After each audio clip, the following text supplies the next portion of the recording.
ரொம்ப முக்கியம். ஜெயத்தை அவரு கொடுக்குறாரு, ஜெயத்தை வாங்கி ஜெயம் எடுக்க போகிறோம், அவ்வளோதான் முக்கியம். நம்ம கிட்ட ஜெயம் இல்லை, அவர் ஜெயம் தராரு. எக்கச்சக்கமாக தராரு, அதை வச்சு ஜெயம் எடுக்கிறோம். எத்தனை பேருக்கு புரியுது? ஆமாம், ஏசப்பாவை ஜெயம் எடுக்க வச்சது பிதாவாகிய தேவன், தெரியும் இல்லையா? ஆமேன். மரித்தவரே அடக்கம் பண்ணப்பட்டவரை உயிரோடு எழுப்பி ஜெயத்தை கொடுத்தார், மரணத்தை ஜெயித்தார். எத்தனை பேருக்கு புரியுது? ஆமாம், அப்படித்தான் கர்த்தருடைய ஆவியானவர் உங்களை நிரப்பி உங்களை பலப்படுத்தி சாவுக்கு ஏதுவான உங்கள் சரீரத்தை உயிர்ப்பிச்சு, ஆமாம், சாவுக்கு ஏதுவான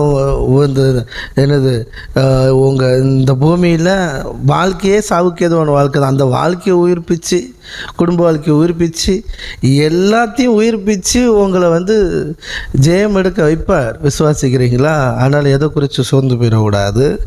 ஆமாம், நீங்கள் தெய்வ சமூகத்தில் வந்தாலே உங்கள் பிரச்சனை, கவலை, கஷ்டம், கண்ணீர் எல்லாம் காணாமல் போயிடும்.